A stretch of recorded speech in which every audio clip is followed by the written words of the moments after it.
companion Joe Toretta, and that's Joe there, and stepson Joey. She's also survived by her sisters Patricia and Denise and their families, as well as many other relatives and close friends, including those made over more than 4 decades at the Department of Community Affairs. So on behalf of the DCA Commissioner and Lieutenant Governor Sheila Oliver, I thank Angela for her years of service to our state. She helped make a difference. God bless and watch over her. And finally for today, we remember Sewell's Paul Conklin. He was 83 years old when he passed on December 19th. A graduate of Pittman High School, Paul went away to Tennessee to attend Maryville College, but returned home after earning a degree in biology and marrying his college sweetheart, Carol. Paul served for 2 years in the Army National Guard Reserves and worked for 37 years as a sales and service representative in the Glassboro offices of the glass manufacturer, Owens Illinois Company.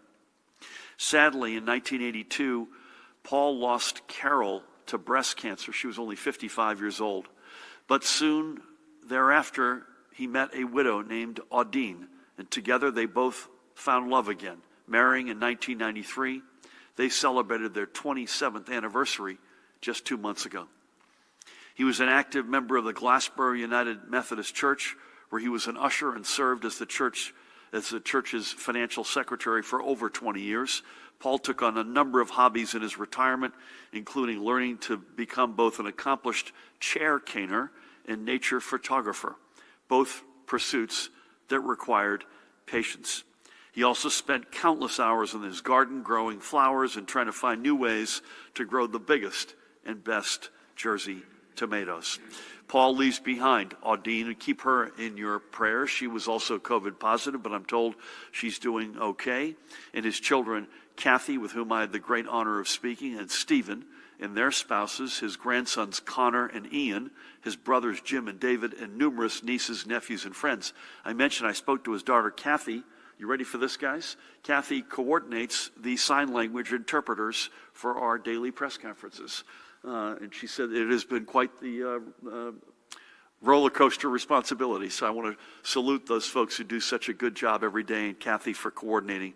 May God bless her dad, Paul, and we thank him for so ably representing our New Jersey values. God bless each and every one of them.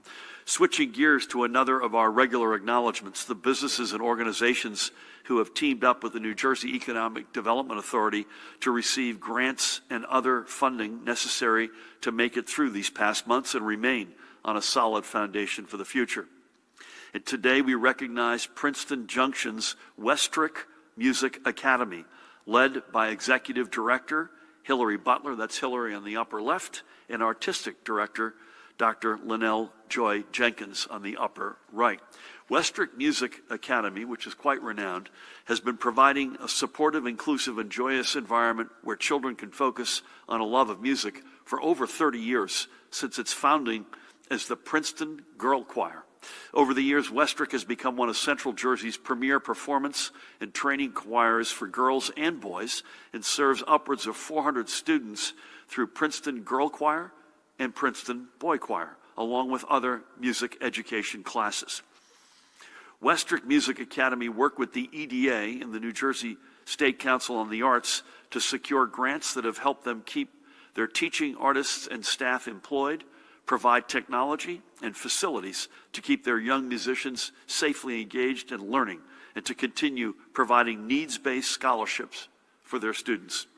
I had the opportunity to check in with Hillary last Wednesday, I think, and I know they're committed to seeing Westrick Music Academy through these unprecedented times and to keep instilling the love of music in their students. Check them out. It's westrickmusic.org, westrickmusic.org, a really special organization. And finally, we'll be together one last time before the end of the year. And that, I think, will be virtual, by the way. I do not believe we'll be live here, but I believe we're going to be virtual at 1 o'clock on Wednesday, December 30th. So we'll have one more chance to get this message out, but we know that many of you are making plans for New Year's Eve, and we urge you to keep it to a small gathering of only your immediate household. This is not the year for a wild New Year's Eve party. I hope that year comes again soon. Even Times Square in New York City will be empty. We hope you take every precaution to safely and responsibly drop the ball drop wherever you are as we usher in 2021. We have a lot to look forward to in the new year, but it must start with our staying focused on the practices that have gotten us through most of 2020. Social distancing, wearing our face masks, washing our hands with soap and water, using common sense, meaning if you've been exposed, take yourself off the field. If you don't feel well, take yourself off the field. Wait the requisite number of days, get tested. We've got the capacity. Go out there and get tested. But make no mistake, better days are ahead. Let's make sure that we make to those days together. And that said, please help me welcome the woman who needs no introduction, the Commissioner of the Department of Health, Judy Persichilli. Thank you, Governor, and good afternoon. New Jersey has been allocated over 405,000 vaccines in the month of December. Of that, approximately 120,000 doses have been reserved for long-term care facilities. 280,000 doses have been allocated to hospitals and community sites, and of that, 220,425 have been delivered, and the remainder is expected to be delivered at the end of this week. So far, in terms of the reporting that we have received, 46,217 vaccinations have been administered. We are still awaiting updated reports from over the Christmas weekend. Therefore, when we look back at the first week, December 14th to December 21st, over 44% of the 55,000 Pfizer doses allocated to hospitals have been administered. This morning marked the start of vaccinations at long-term care facilities in the state. 299 facilities are already scheduled to receive vaccinations, 277 with the CVS pharmacy, and 23 with the Walgreens pharmacy. In addition to vaccinations that will be ongoing at our long-term care facilities and hospitals, 134 community-based sites have received or will receive vaccines this week. This includes 36 FQHC locations, 21 county sites, 38 ShopRite pharmacies, 26 primary care urgent care sites, and Rowan University School of Medicine that just set up Operation Saving Lives. Once we move through the 1A category, we will begin vaccinating those in the 1B category, which includes frontline essential workers who are in sectors essential to the functioning of society and are at a substantially higher risk of exposure to COVID-19. Additionally, persons 75 years and older are included because of their increased risk for severe illness and death. Our Professional Advisory Committee continues to work through the prioritization of essential workers, which will be the Phase 1B. They are guided by several principles. One, to maximize benefits and minimize harm. This aligns with the goal of preserving services essential to the COVID-19 response and the overall functioning of society. Promoting justice, recognizing that those unable to work from home have the highest exposure risk, and also recognizes the need to increase access to vaccine and reduce barriers for workers with low vaccine uptake. And lastly, mitigating health inequities, acknowledging that racial and ethnic minority groups are disproportionately represented in many essential industries. About 25% of our essential workers live in low-income communities. Moving on to my daily report, as the governor shared, our hospitals reported 3,684 hospitalizations of COVID-19 positive patients and persons under investigation.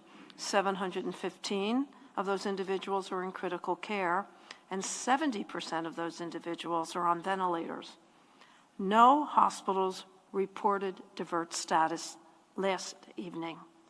There have been no new reports of multisystem inflammatory syndrome in children. There are 67 total cases in the state. At our veterans' homes, Vineland reports 5 new positive residents and 34 positive employees. They are reporting 2 COVID-confirmed deaths and 1 COVID-confirmed pending.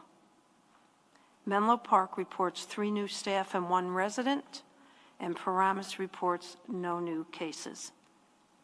The daily percent positivity as of December 24th for the state is 10.98%, the northern part of the state 9.84%, Central's 11.76%, and southern part of the state 12.63%. So that concludes my daily report. Continue to mask up, socially distance, wash your hands frequently. If you are ill, stay home, call your provider, and get tested. Stay safe. Ring in a safe 2021. Thank you. Can't wait for 2021, man. God bless our veterans. I mean, this thing is like other long-term care facilities, and it's not just a New Jersey fact, it's around the country that have been clobbered, and God bless. So we went from June 10th until not that long ago with not one, every loss of life, there's no silver lining to that, but we went a long time without losing anyone in our vets. We've now lost 3. And interestingly enough, Vineland was really largely spared, not entirely. They had lost 3 early on, but now this is kind of flipped, and Vineland's getting crushed. So bless them. Pat, we had it feels like a million years ago, but we had a fair amount of weather since we last were together. Any postmortem on that? Compliance? I heard there was some knucklehead behavior in large scale, and hope you had a good Christmas. Welcome back. Thank you, Governor. Good afternoon. On the compliance front, since we last met, Zaluba Bar in Newark was cited for the 3rd time for an EO violation. Several people not wearing masks. Also, as to the governor's point, yesterday in the early morning hours, Newark responded to a large warehouse party. More than 200 people eating, drinking alcohol, and participating in illegal gambling. 2 subjects were cited and issued summonses for alcohol sale violations, and I trust that the executive order violations are forthcoming. As far as a post-mortem on the storm, Christmas Eve into Christmas, Board of Public Utilities advised that at the height of the storm there was 110,000 without power. By 8 o'clock Friday morning, that number was already down to 61,000, and then by the afternoon to 16,000, and by yesterday afternoon there was no customers with a storm-related power outage. We did also have the Liberty State barge suffer some damage and is partially submerged, and we're working with all the stakeholders there to see how that's going to impact anything. We don't believe that's going to impact any of the cruise ships or commercial traffic on the waterway there. And as far as more post-mortem on the weather, in that overnight from Christmas Eve to Christmas noon, troopers responded and handled 198 accidents, 241 motorist aids. Sadly, we did have 1 fatal accident on the New Jersey Turnpike up in Teaneck. And just one more point, I know we talk about small gatherings, immediate family, and I just take this opportunity to remind everybody that the troopers will be out there in full force, additional patrols, additional DWI patrols, additional checkpoints. I don't want to jinx it, Governor, but last year, New Year's Eve, we did not have 1 fatality on our highways, and we're hoping that that is the case as well, and just remind people not to drink and drive, and that there's so many options out there with regard to the various means of transportations and the Ubers and those like them. So just want to get through this New Year's Eve weekend unscathed. Thanks, Governor. Well said. Well said. Some things are brand new this year, and other things are everlasting, and not drinking and driving is on the latter list. Good words of wisdom. The weather this week looks decent, right? It does look decent. I think it's right now it's gorgeous out, and we hope that it remains that way. We may see some precipitation, but I think the temps are going to be warm enough that it stays rain. I bounce between technology, where I'm a middling performer, and having a physical newspaper in my hand, and Judy, as God is my witness, before we went outside of the event this morning, in between seeing the vaccinations, and I went back in the car because I had neglected to look at the weather in the upper right-hand corner of the paper, and it said sunny, high of 48, and we proceeded to go out, and 10 minutes later it was raining on us, so I hope our prognostications are better than that. So I mentioned we'll see you at 1 o'clock on Wednesday. That'll be virtual unless you hear otherwise, which is a format we used a couple of months ago for a few of these. And unless you hear otherwise, again, we'll be back in person next Monday, January 4th, right here at 1 o'clock. That's somewhat depending on whether or not there's a White House video conference. Tomorrow will be virtual or electronic with you, and again, Wednesday at 1 o'clock. Dustin, we'll start with you. Happy holidays. Happy holidays. So just for clarity on the unemployment benefits, do you know if the claimants will still be able to get paid for the week that lapsed, or is that money just lost now? And is the bill on your desk to extend unemployment benefits now obsolete because the federal relief package is passed? On marijuana, Politico just reported today that there's a technical dispute over decriminalization penalties for people under 21. Are you planning to sign the legalization bill before January 1st? If not, what practical effect would any delay have?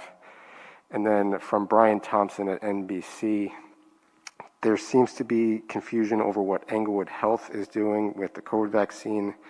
It's telling trustees that they are hands-on volunteers and eligible for the vaccine, but it seems the state may be disputing that. Can you clarify or provide any additional insight into what's going on there? Thank you. Yep. So on the first one, make sure, Dante, that I got this right. Your question is, have you lost the benefits, or you ultimately will get them, right? The answer is, to the best of my knowledge, and I know Rob Sarangelo is probably watching, so he will correct the record if otherwise. You'll still get them, but there's going to be a gap, a potential gap, and that's a Washington matter. I won't comment on I don't have any further comment on the unemployment bill, other than to say, if it's duplicative, we will likely end up where you suggested. Yeah, there's some important, when I say technical but important things we're trying to wrinkle out on the decrim bill. I had very constructive, and I want to give them a shout out for their continuing spirit of cooperation.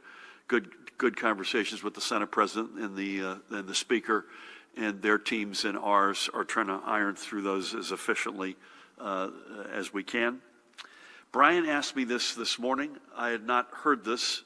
In fact, Judy was with me, and then I turned to Judy and I said, to the best of my knowledge, trustees aren't on the list of in 1A. I don't have a lot more color than that, but I'll give you my answer, and Judy, I'd like you to weigh in here. Listen, we're not getting vaccinated. I mean, this is pretty clear. We want the folks who are truly frontline healthcare workers, long-term care residents and staff, the disabilities and other homes that Judy was able to include in the federal program. There's a reason for that rhythm. There's a reason for that priority. And I would say, with all due respect, folks like us are not on that list.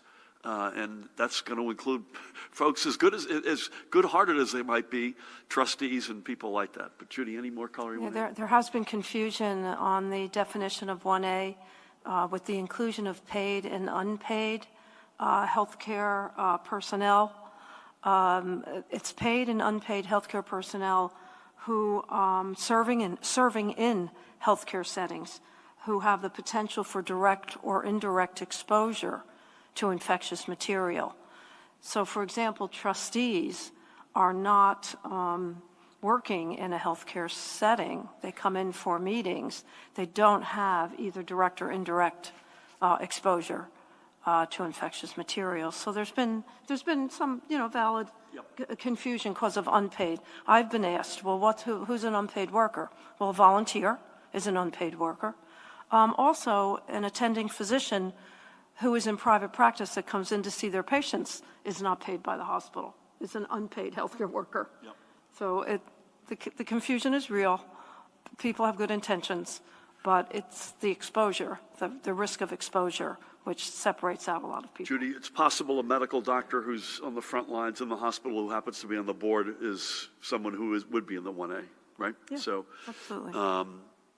and again, I mean, I'll speak on behalf, we're not jumping out. There's got to be, not only is there a pretty preordained or will ultimately be a preordained levels of priority, but there's also common sense, and I think you said it well. So Dustin, I just, as I thought Rob would be listening, and I'll quote him, unfortunately, it is likely that there will be a lost week of UI benefits, not just a delayed week because of the delay on the signing. Having said that, I've just said, having said that, we have a call at 2 o'clock with the U.S. Department of Labor for guidance. So Mahan, keep me honest on that. If it turns out after that guidance from Rob it's different, if you could get to Dustin, that'd be great. Alex, good afternoon. Good afternoon. Actually, I wanted to follow up on both of those things. You talked about the trustees, I guess, getting vaccinated. So for both the governor and the commissioner, when do you think you should get vaccinated? How do both of you balance the fact that while you're not an immediate line of fire like some healthcare workers are, you want to increase public confidence in the vaccine? Not to be impolite, you're both over 60, so you're in a more vulnerable category. Easy now. There you go. It's public information. And to follow up about what Commissioner Asaro Angelo said. So do you have any reports of people having to basically, because in other states, some people who filed for unemployment, their claims lapsed and they had to reapply. Have you received any reports of people needing to reapply for unemployment?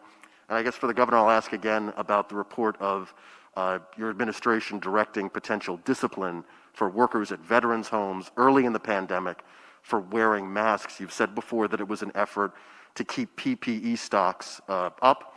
How then does that explain the home in Paramus telling emergency workers arriving on ambulances not to wear masks? How does that fit? And lastly, for the colonel, if you have any information on this 5G bomber, apparently from Nashville, and the security of 5G facilities in New Jersey, we'd just appreciate hearing that. I literally just got a text from Jared saying if any Homeland Security, he's doing daycare for his son Jack, so if any Homeland, I suspect we'll hear from him. So when vaccinated, someone asked me earlier today, and again, Judy, you should weigh in, do we think things were going as planned? And I said, yes, to the best of our knowledge, they are. And we've got a very good plan in place, but there's an enormous supply-demand imbalance right now. So, and I recognize as role models, as people, public officials, whatever, however you might describe us, that there's some benefit to being seen to be taking it, and which is a point I think we also accept. But when there's a supply-demand imbalance as great as it is, and you still have not gone through healthcare workers, long-term care residents, essential workers, folks meaningfully older than we are, I just can't justify it. That's my personal opinion. You're in the same, I think, same boat. Rob, again, is studiously watching and has weighed in on your second question. No to that question. You do not need to reapply, but someone may have to, quote unquote, reopen a claim based on when their original claim was filed. I don't know what that means technically, but we'll get back to you with that. I don't have any more insights on the mask. It's pretty clear we all believe without question that we ought to be wearing masks, particularly if we're with highly vulnerable, susceptible communities. Again, I repeat my answer from before, including that there's a lot of legal issues and investigations and whatnot. I do believe, at least early on, there was, and this was the case in other long-term care settings, there was a legitimate point on how you access it, when you access it, because there was, again, a huge supply-demand imbalance. I don't have any color on it beyond that, other than God bless our veterans, and they've paid an enormous price. I've not heard from Jared yet, but Pat, any insights on lessons from Nashville and concerns that we may have? I was actually at the Rock this morning, Alex. Again, no nexus to New Jersey with regard to that. That's a federal investigation at this juncture, but we remain vigilant. There's the concern of copycats is always a concern for us. So from a critical infrastructure, intelligence sharing standpoint, that's a 24/7 operation for us. As promised or as predicted? From Jared, we have been monitoring the national incident with the federal, state, and local partners. We remain in constant contact with our critical infrastructure partners, including the entire telecommunications industry, to pass on awareness, potential issues, and to ensure safety infrastructure is protected. There is no known credible threat to New Jersey at this time as it relates to Nashville. Thank you for that. So we're able to do that, kind of a 1-2 punch there. You good? Sir. I appreciate that. Please, is that Amanda? Yes. Hey, how are you? Good. How are you? Regarding the illegal bar in the Newark warehouse with 200 people, is that being considered a super spreader event? And what are officials doing to track and test the people who were there? The MVC said today that it won't be able to implement the process for undocumented people to get driver's licenses by January 1st due to the COVID-19 burdens. Is there any response to that? And with religious services picking up around this time of year, is there a worry that people will be maskless or overcrowded in places of worship? And is there any action being taken against anyone for that or enforcement of social distancing rules there? Boy, based on your description, thank you for those, on your description of the Newark warehouse, it certainly feels like we should get Ed out of the bullpen for this one. 200 people in close quarters indoors, presumably not wearing masks, that's not a good fact set. Is that fair to say, Ed? That's fair to say, yes. Okay. I mean, now how they are able to contact trace coming out of something like that, that's going to be hard, I would think, Judy, right? It's going to be very hard, to be honest with you. It's incredibly irresponsible without knowing more about it than I know. Listen, I saw this. Listen, the COVID has clobbered a lot of plans. I don't have to tell that to people and individuals as well as to state priorities. And so I know the Motor Vehicles Commission is working, and we're working constructively to legislative sponsors of that bill, which I was proud to sign, to other advocates to try to get as expeditious a resolution to this as possible. It's clearly due to COVID, so the reasons are understandable, but we want to get that done as fast as we can. I would hope, and I'll go out on a limb here, I would hope no later than spring, so that this is not a meaningfully longer delay. And your question, I guess, Amanda, on religious services, are we concerned that with the frequency of them, that people basically let their guard down? That they let their...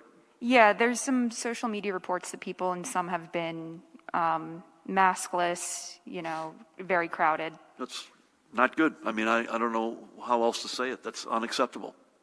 It's quite clear what our capacity limitations are. It's the lesser of 150 people or 25% of capacity. That's been challenged, but I'm happy to say it remains the case. It is quite clear what our social distancing requirements are, Judy, as promulgated by you, that you must wear a face covering. I mean, it's crystal clear. Now, there's a lot of fatigue in all parts of life right now, understandably, but that cannot continue, whether it's a party that shouldn't be going on or, God forbid, worship, which we want to go on. People have to do the right things. So thank you for that. If you have specifics, and it's literally on social media, would be curious to get those specifics. Mahan can follow up. We'll do Charlie and then Dave. Charlie, hello. Hope you all had a good holiday. First question for the commissioner. All hospitals are required to hold an annual meeting open to public comments and questions. Robert Wood Johnson in New Brunswick failed to provide proper notice for their meeting.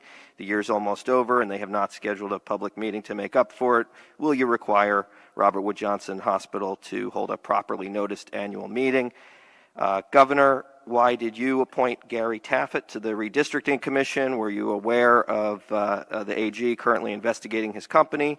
And were you aware of the six-figure civil penalty he paid to the SEC over allegations of insider trading? And finally, when you were running for this office, you said it would be really smart to nominate a Rutgers student to serve as a voting member on the university's Board of Governors. You've made several nominations so far, but have not yet nominated a student. Why haven't you done this? And why did you recently nominate a white politician to replace the only Latino member of that board? Okay. I was surprised you didn't ask me about the school, so I'm still recovering from that. RWJ, I have no insights on that. Obviously, we expect our hospitals to do as they are chartered and as the state requires. Do you have any more insight beyond that?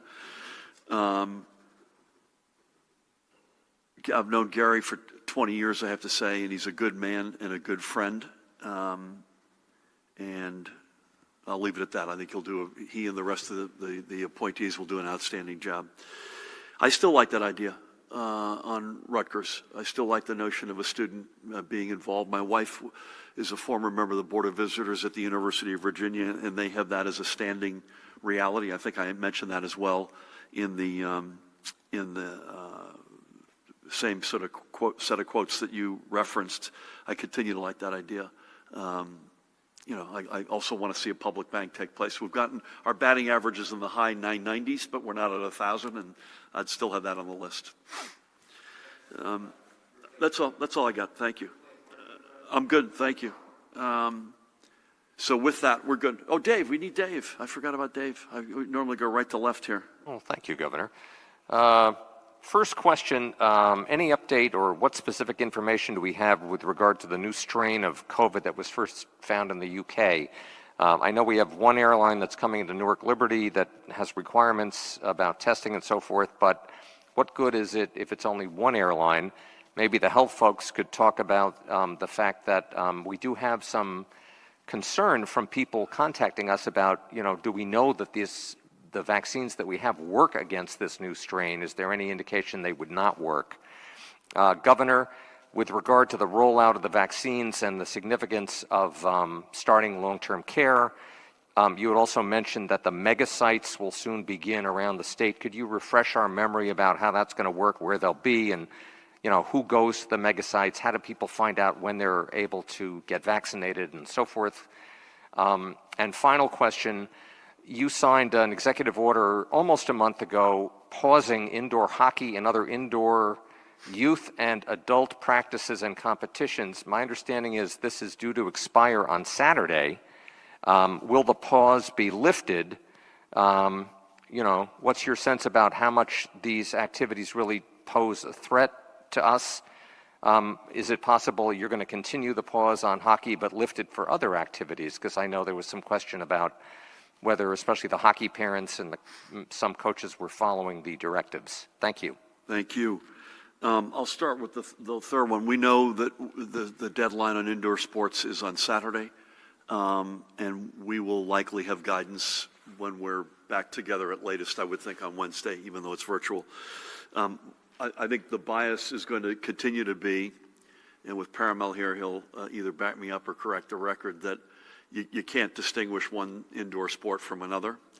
I do think we're going to continue to be, at least I continue to be concerned, and I haven't completed a discussion with Judy and her team on this, with interstate activities because of the adjacent realities that they bring, that by definition, you've got traveling parties, you've got people congregating, et cetera.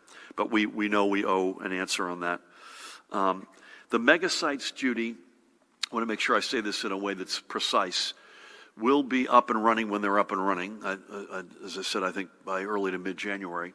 But they will exist at that point for the populations that are at that moment up to bat. So for instance, if it's January 15th and we're still in 1A, as I suspect we will be, it'll be for healthcare workers and whatnot. And we will come long before they're open. We'll give guidance as to how you access. I get that? Listen, and Ed should also weigh in here. We're operating assuming that this strain is upon us, right? So United Airlines, effective today, is doing their triple checking that you've had a negative test within 3 days before flying. I believe that's now going to be a U.S. national policy. And there's no evidence that there's any different efficacy with the vaccine, but I want you all to address this more importantly as it relates to this strain. And the other point that I believe we're seeing pretty regularly here is the scientific data is incomplete, but that it relates more to aggressive transmission than it does necessarily to the severity of the virus when you get it. So Ed or Judy, could you react to any of that? I'm not sure I need to be here. Excellent job, Governor. He is correct on all phases. This new variant, the virus is always mutating. Most mutations mean very little. Occasionally some mutation may happen that may do something to it where it might transmit more effectively or could conceivably be more serious or less serious in different ways. Yes, there is the variant in the United Kingdom, which has several mutations to the spike protein. The spike is the part of the virus that grabs onto your cell, that gets into the cell, that appears to make it easier that it can get into the cell, which is why it's more transmissible. The vaccines work by creating antibodies to that spike protein. They create antibodies to several different parts on that spike protein, and the chances are the vaccine will continue to work fine. And the reason for that is because for a virus to mutate enough that the antibodies from the vaccine aren't likely to stop it, it would also likely mutate enough that it wouldn't grab on well to the cell in the first place. So I know that the cell vaccine manufacturers are looking at this, and certainly we always want to pay attention because we never say never when it comes to viruses. But I would expect that the vaccine would be as effective or nearly as effective against the new variant as the current variants. And Ed, the notion more easily transmitted, but not necessarily more severity in reaction. Is that a fair assessment? That's certainly what we're hearing now, and it's very hard to know exactly how much more transmissible something is because you're not, putting people in a room and exposing them and seeing how easily they become exposed. But yes, there's nothing to suggest that this variant causes any more severe disease, but it does appear that it's likely more easily transmissible. Thank you. So the journey continues, right? Thank you all. Judy and Ed, as always, thank you. Judy, it was good starting the day and also seeing you again. Ed, thank you for coming in. Pat, as always. Paramel, Rob, and Jared, who are remote, helped us out today, so I want to thank them. Mahan, again, tomorrow, electronic. Wednesday, unless you hear otherwise, 1 o'clock, virtual. Then we'll be electronic on New Year's Eve through the weekend, and we'll be back here we'll be back to the Monday, Wednesday, Friday rhythm beginning next Monday, January 4th. Again, in the meantime, folks, please keep doing what you've been doing. Stay small. Do the basic stuff. And again, there's light at the end of the tunnel, but we just got to bridge ourselves for a few more months. And especially when you look at New Year's Eve, please, God, do the right thing. Stay small. Stay within folks that you've been with. If it's going to be anything beyond that, remember, we have a 10-person indoor limit. 10. And stay away from each other, even with only 10 people. Thank you all. God bless.